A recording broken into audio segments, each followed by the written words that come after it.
Hello everyone, and thank you for joining us on this recorded webinar, Top Tips for Self-Care, Staying Resilient and Recharging During COVID.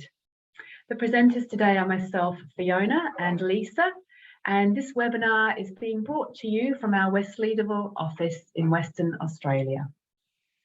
We would like to begin by acknowledging the traditional owners, the Noongar people, as the original custodians of the land on which we're presenting today, and we pay our respects to their elders, the past, present and emerging. And I extend that respect to Aboriginal and Torres Strait Islander peoples here listening to the recording.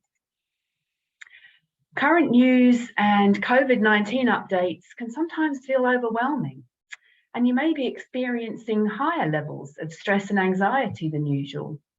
Now more than ever, our self-care strategies and support networks are especially valuable as we collectively face the current challenges.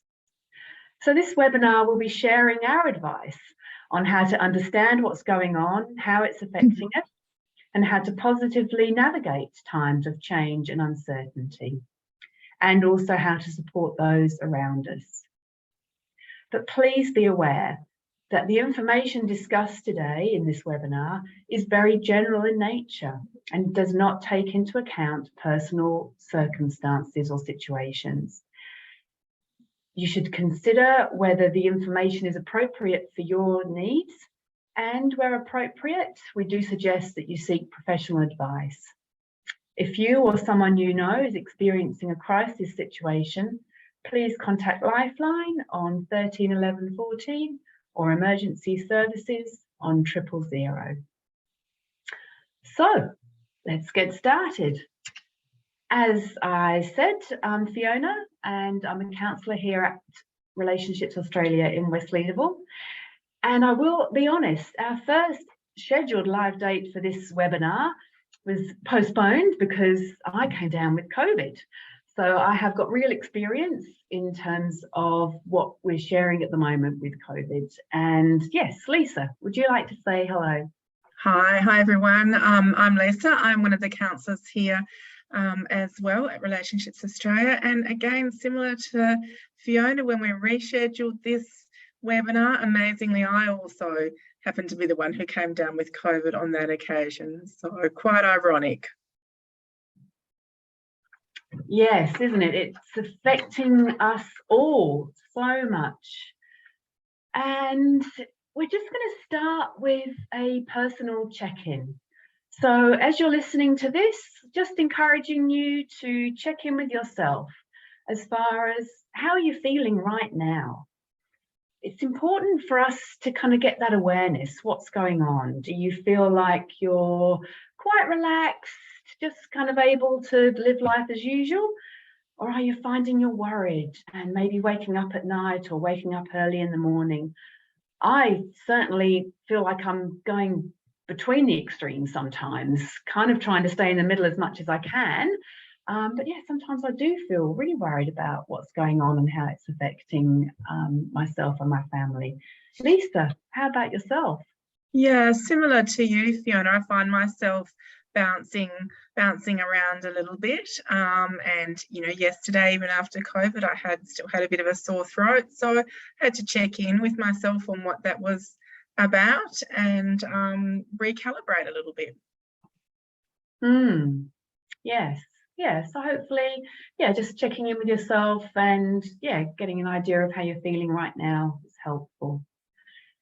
We're going to first look at, kind of how COVID has been affecting us over time, and really just trying to get a sense of, it's been going on for over 2 years now, as far as the first cases that we were, being aware of was end of December 2019.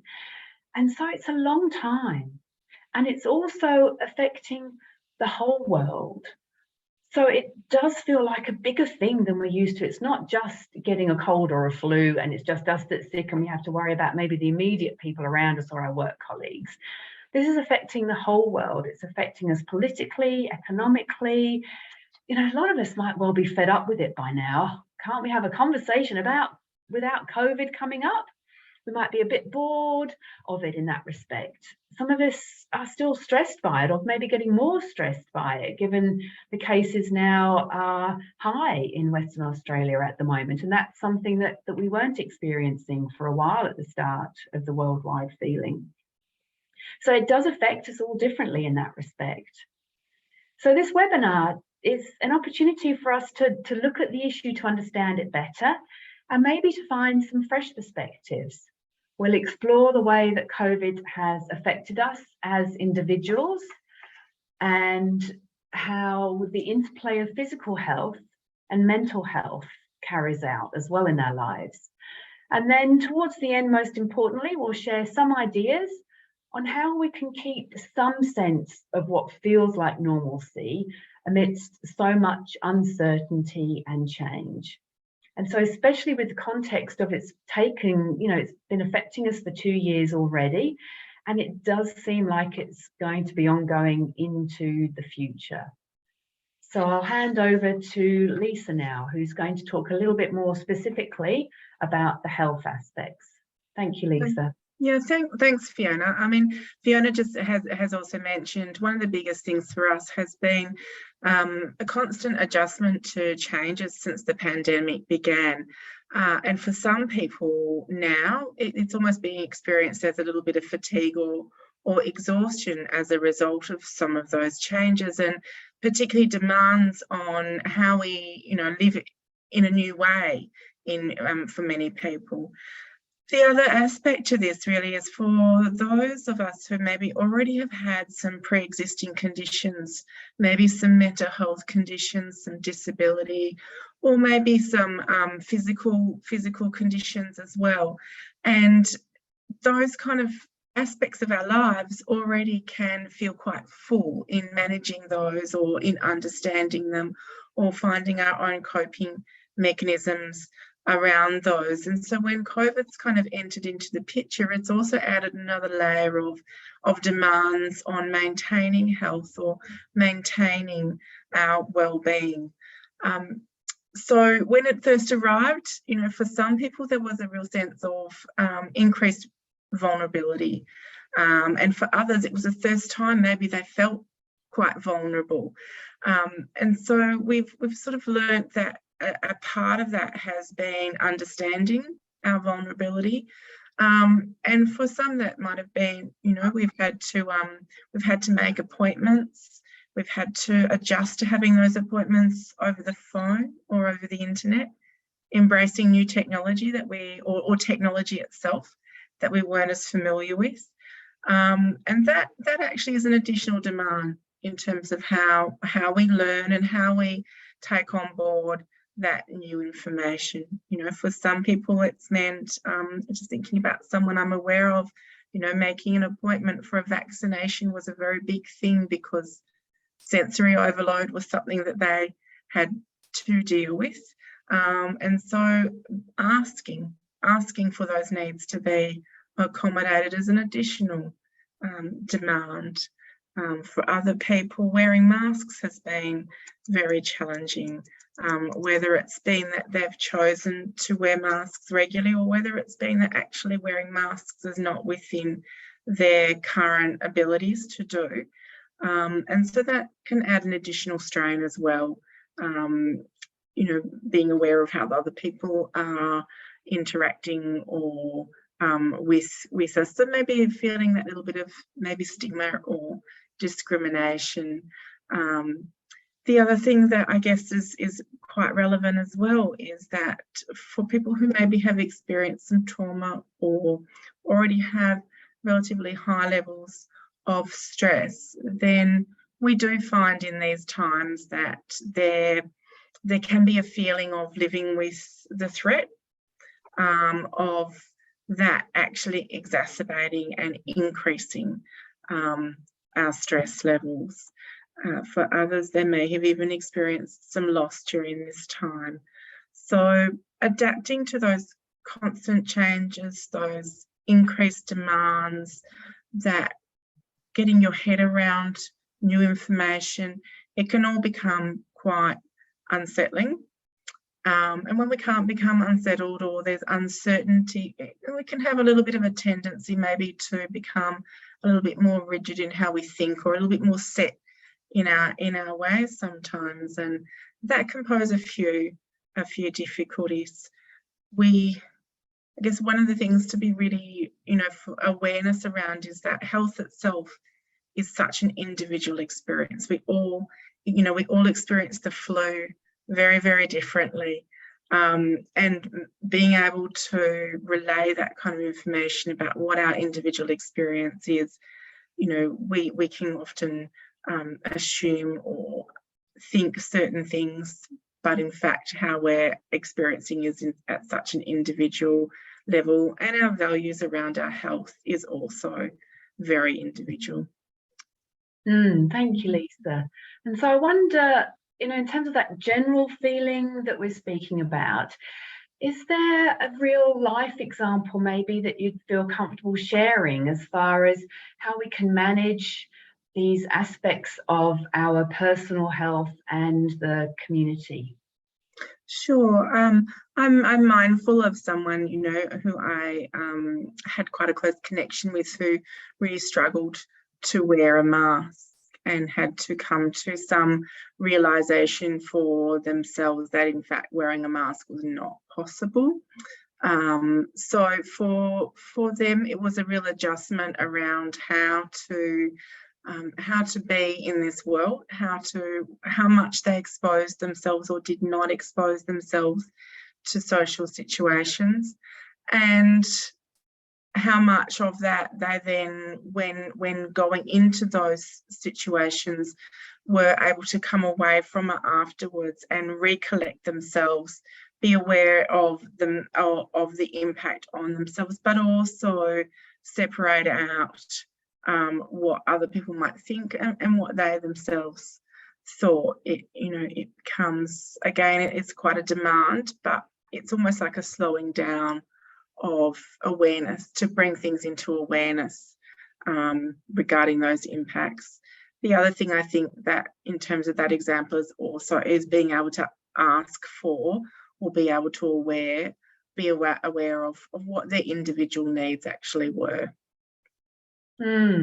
Yes, and that interplay of what you personally need compared to what's right for the community has been quite a debate for a long time, really, through COVID in all sorts of countries, whereby we might still want the individual freedom to go out and about and see people, but actually protecting a lot of people from the physical strains of COVID and the risks and the vulnerabilities along with it has been important. So that idea of what choices we make not only affect us, but affect others around us, and can provide what feel like limits or difficulties in that respect for us.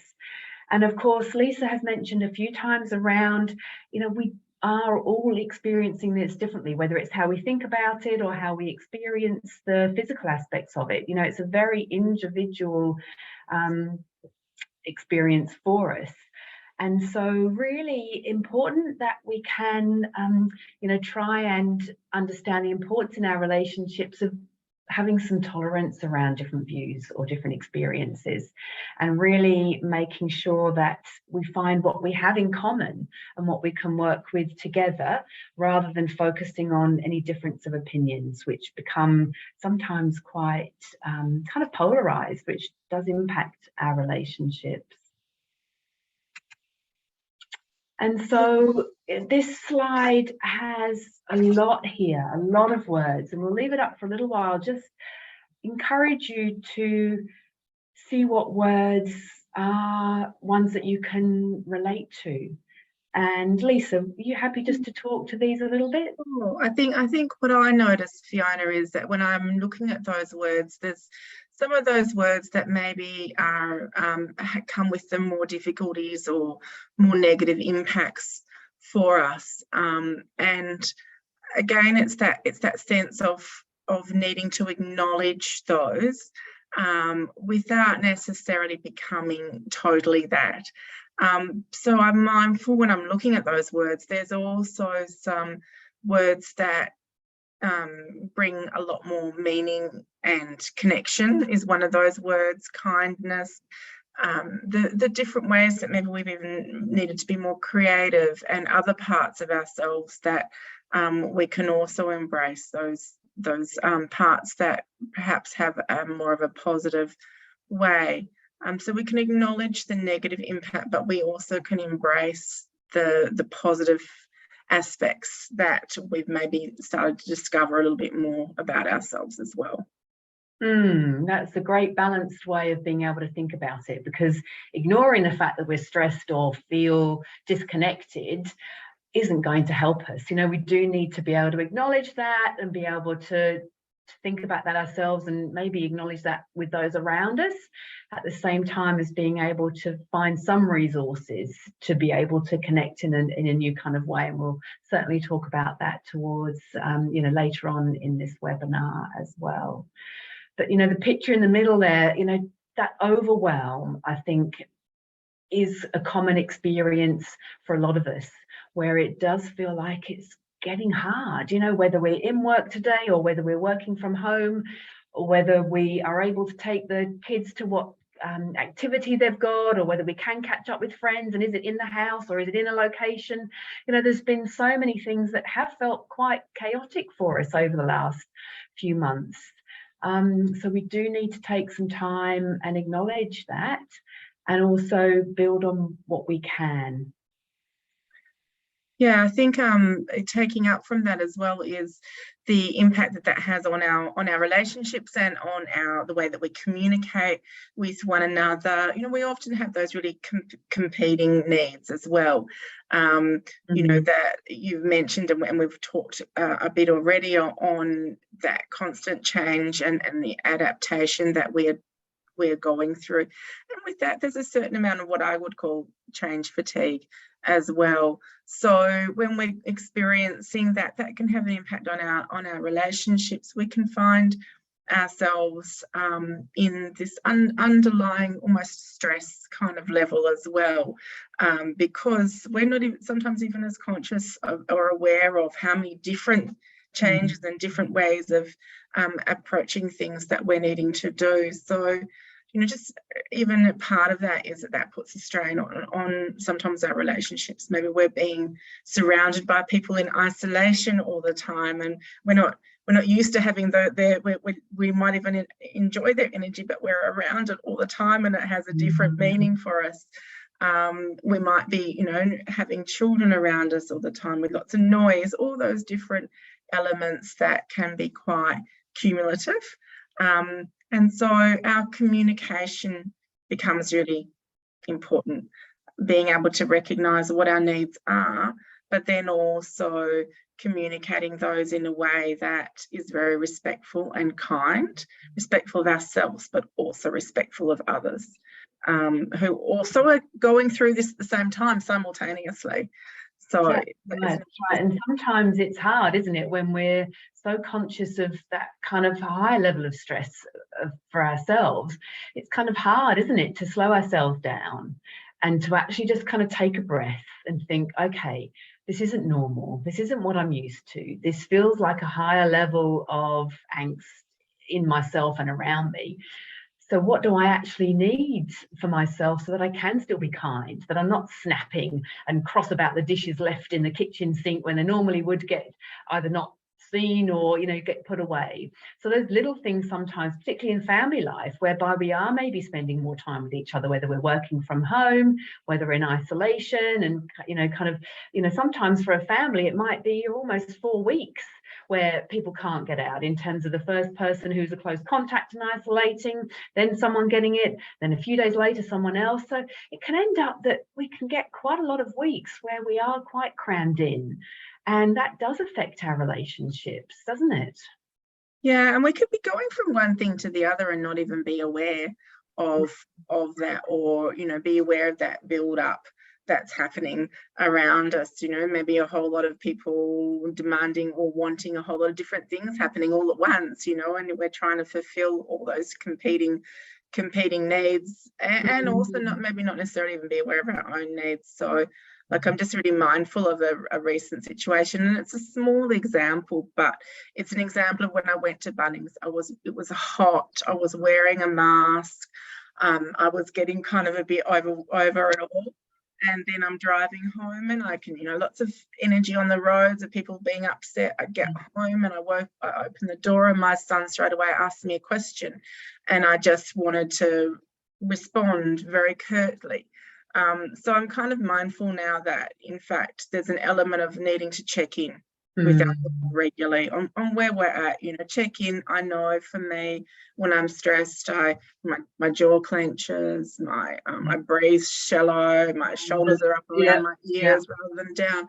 So I'm aware of my different indicators. So rather than opening the door, I check in first before I open that door, so that when my son comes up and asks me a question straight away, I'm aware actually I'm not in a good mood to answer anything right now.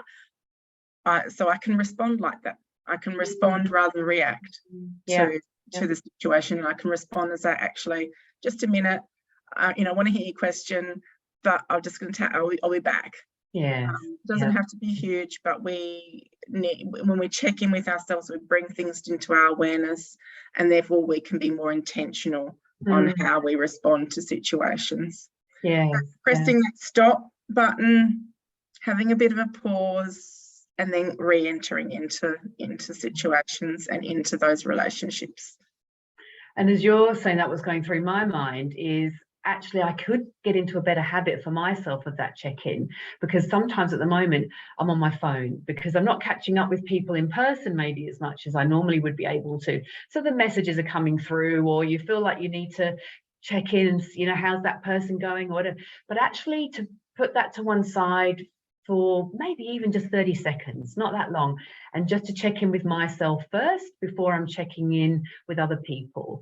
Check in with myself. How am I going? Do I need a little bit of self-love here? Do I need to take care of myself and just get back to a feeling of calm rather than that kind of feeling of frowning and tension? Yeah, I think when we think of self-care, sometimes we think of lavender and bath. But in fact, it's those micro moments where we can check in ourselves and just be aware of where we're at, so we can become aware of what our needs actually are. Yes, yeah. And I'll just share the screen again, because that links in as far as our connection with family is concerned. Because connecting with family when our own resources are running low, can be quite difficult. And we did have a question come through from one of the postponements that we had. We did ask the questions, and it was great that we did get a few through. And someone was saying, kind of, how can I support family when I can't be with them? I'm used to connecting with them quite regularly. We'll catch up, maybe just a coffee, or maybe a get together for dinner, or going out and doing things. And I haven't got those normal ways of connecting with family and maybe friends as well. And Lisa, I wonder if we can share just a few tips on how those connections can still happen and still feel meaningful. Yeah, I think it's an interesting one, and we do have different families, and that we all operate quite differently within our families. So we've got the usual things like making phone calls and things like that, which is something that you mentioned, Fiona. That can add an extra layer too. But I know, some of the things that happened for me during this time is, my son had COVID. So rather than being able to speak with him, I would text him or call him from the other room. It was a different way of communicating, but it would just be a silly text, not even a serious one, just my feet are cold, how are yours? Something stupid and absolutely ridiculous. But the other thing was, being aware that we can show our connection to people in different ways as well. It doesn't all have to be through the way we speak. It can also be those care packages. It can also be a phone call to a neighbour to say, I'm not around, I can't come and see my mother, or whatever it might be. Are you able to pop in? So how do we almost encourage not just that responsibility solely on ourselves, but also within our network of different supports. And so we can do that. I know in this time, many people have thought quite creatively about different ways that they can connect. Some really lovely ones I heard of where people were cooking in the kitchen together while they had their videos on, so that they were still chatting and doing normal things, but maybe just remotely. So yeah, there's certainly different ways that we can get creative around that, but being mindful that we don't take on the responsibility for everyone's well-being and care, but we share the load where we can. Yes, and that is a good point, Lisa, as far as if we feel like we're responsible for making sure a lot of people are okay and feel like we're responsible for doing things to make sure they're okay, then that can put quite a burden on ourselves and mean that our own resources are a lot lower than usual. So doing something that you actually enjoy, so if you do enjoy cooking, maybe even just cooking a bit extra when you're doing that, and having, dropping a meal round to family or friends that are a bit low with COVID at the moment or are isolating, looking after someone, but making sure that you're doing it in a way that feels good for yourself. So not as a burden, but as something that you can also enjoy. And it might be that you record yourself singing a song or doing something silly. I like that point around my feet are cold, how are yours? Just keeping it really simple and light can make all the difference. Those micro moments of joy when overall things are feeling difficult are really quite special sometimes. I know. Someone sent me a photo of a flower that they took just randomly. Nothing with it. Just this photo that came up on my phone. It was delightful. Yeah, and that brought a smile to your face, and something lighter for yourself. So this slide here has got a few quite simple images as far as some well-being COVID times. So Lisa, just these keywords here, can you talk? These take us through 5 aspects of our well-being: connecting, being active, taking notice, that we keep learning and keep finding new ways of doing things, but then also that we give back. So during COVID times, at times this has become quite a significant part for us, that we do connect, but we do that intentionally. It takes a bit of time and effort, but we're quite intentional about how we're doing that. Being active, maybe some of the things that we were not able to do previously. I know people who went to the gym a lot found that difficult when they couldn't, but find other ways to be active. That's an important key part of our well-being. Keeping learning, we're on learning overload in some ways, but then we can keep learning and embracing other aspects of our learning that balance out those different types of learning that's happening for us. We're taking notice of ourselves and the impact on us, but also taking notice of the impact on others. And then that sense of us being able to give back to others and also to give to ourselves, that becomes really important. And again, that's another thing that's on our conscious mind, and we're intentional around it, rather than getting stuck in traps of giving and giving and giving. But we're very intentional around how we do that. Yes, and that is important, that intention around actually knowing enough about yourself in terms of what does make you feel good, and then allowing yourself to do that.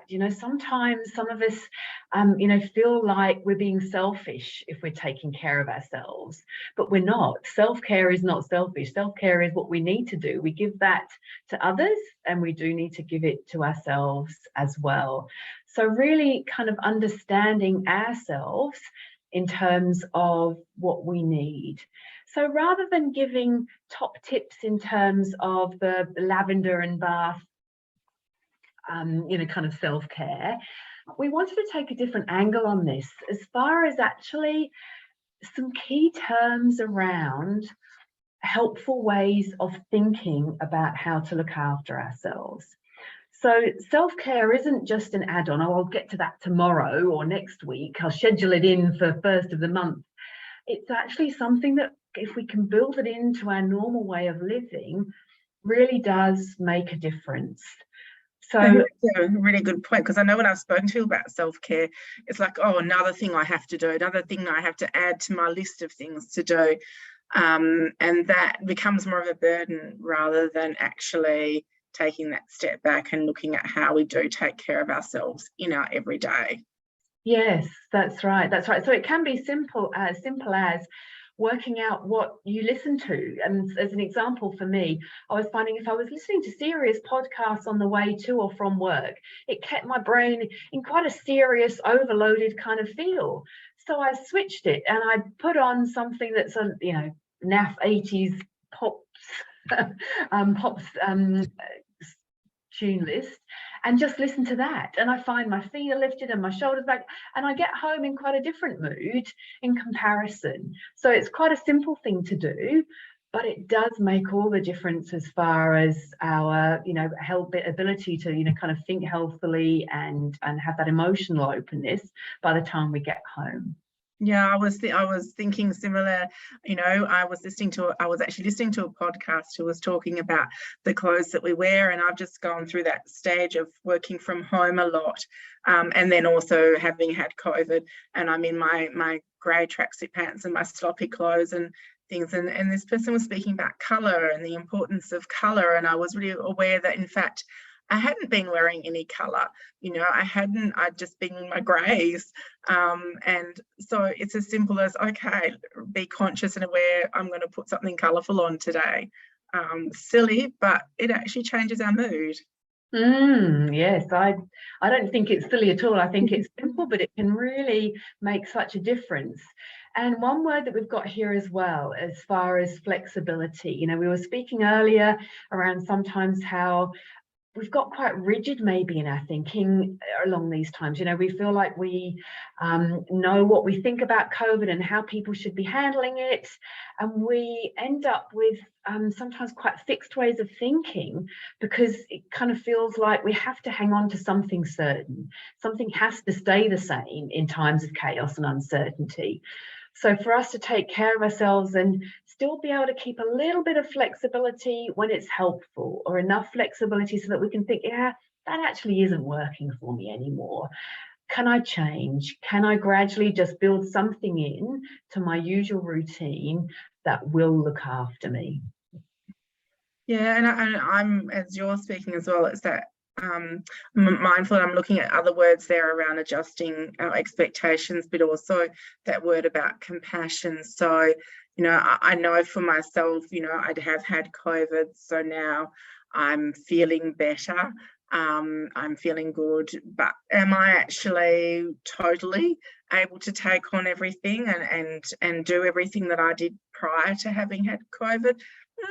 Few times I'm lagging a little bit, so it's around adjusting my expectations of myself, but also being, giving myself a bit of compassion around that it's okay not necessarily to do everything. It's okay if I feel a bit overwhelmed, to give myself a bit of time to adjust to that overwhelm and maybe shift it a little bit.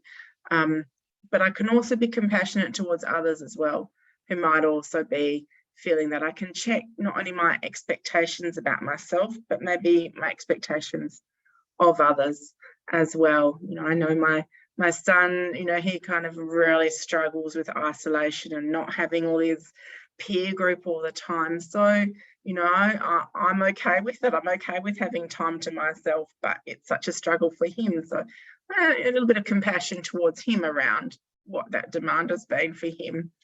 Really important. Yeah, that's a good point, because sometimes, for some people, being on our own does feel quite lovely and quite relaxed. But even for those people, sometimes not being able to see anyone, having those restrictions put on us, can be really difficult.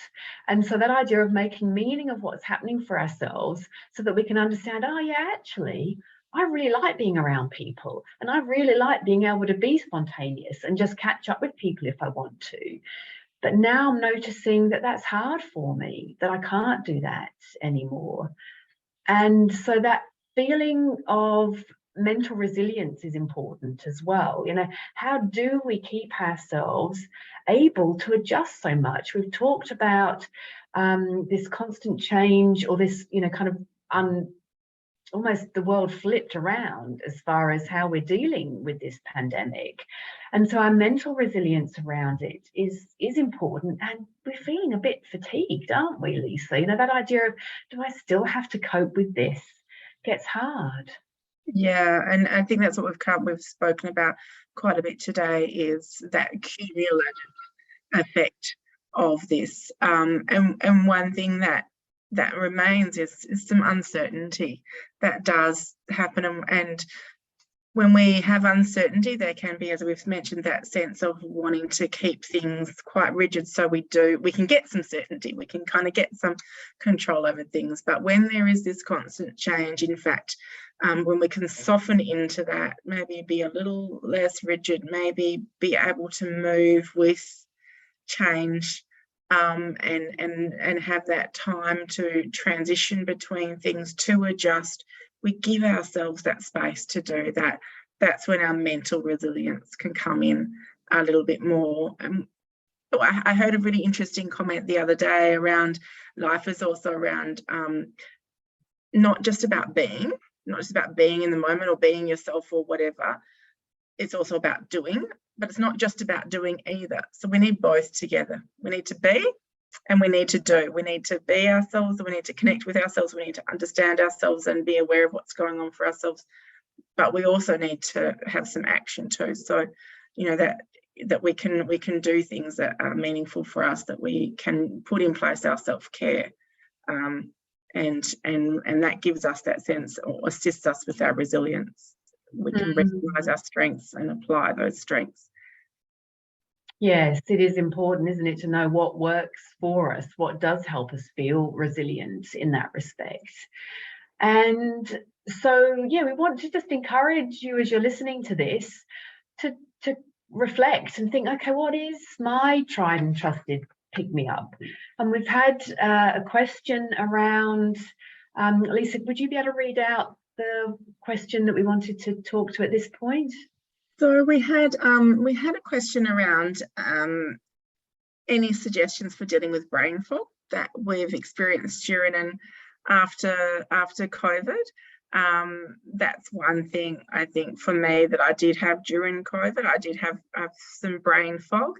So again, it was around being aware of that and decreasing all the expectations for myself and letting people know that what I was experiencing. But also right now is being checking in with myself on my own energy levels and how I am cognitively, how my brain is actually working, and is it able to keep up, and is it able to keep track of what's happening. It hasn't been huge for me, the aftermath of that, but again, it's knowing that can be a possibility, and therefore knowing it's a possibility, I can do that. For me at the moment, it is around being aware of what I'm eating, taking just some of those really basic needs and making sure those basic needs are met before I do anything else on top of that. So my pick-me-up is having a regular walk. I attend to that basic need. I attend to my basic need of fuel for my body, food and water.